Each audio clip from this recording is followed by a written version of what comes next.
College students. তো আমার পড়ালেখা শেষ হয়ে গেছে প্রায়। তো বাবা মা এখন টাকা পয়সার জন্য আমাকে পড়াতে পারছে না। যদি কেউ মানে আমাকে বিয়ে করতে চান, তো দেখা গেছে আমাকে যদি পড়ালেখা করান তাহলে আমি তার কাছে বিয়ে বসবো।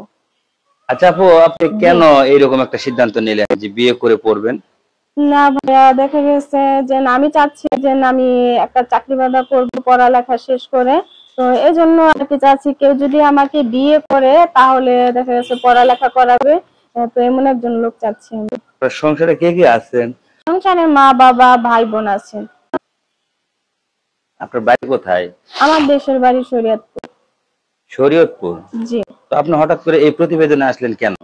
প্রতিবেদনে আসলাম, আপনাদের তো অনেক বিজ্ঞাপন দেখি, তো এই জন্য আর কি আমার আশা হয়েছে যে দেখি আপনাদের মাঝে কোনো কেউ যদি থাকে যে এরকম আছে না, ধরেন বিয়ে করে তারপরে বউকে পড়ালেখা করায় চাকরি বাকরি দেয়। তো এই জন্য আর কি আপনাদের মাঝে আসা হয়েছে।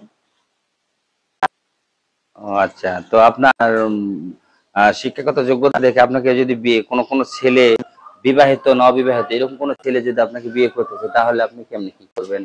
সমস্যা নেই, তো দেখা গেছে অবিবাহিত ছেলে যদি আমাকে সব জেনে শুনে বিয়ে করতে চায় তাহলে আমি বিয়ে বসবো।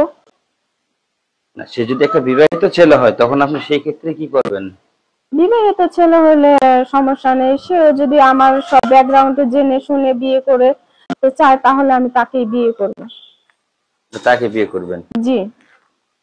আচ্ছা, তো এখন আপনার মানে কথা, সে যদি একটা প্রবাসী ছেলে চায় তাহলে আপনি সেই ক্ষেত্রে সে প্রবাসী ছেলের সাথে আপনাকে প্রবাসী নিয়ে চলে গেলে পড়ালেখা করালো না, তখন আপনি কি করবেন?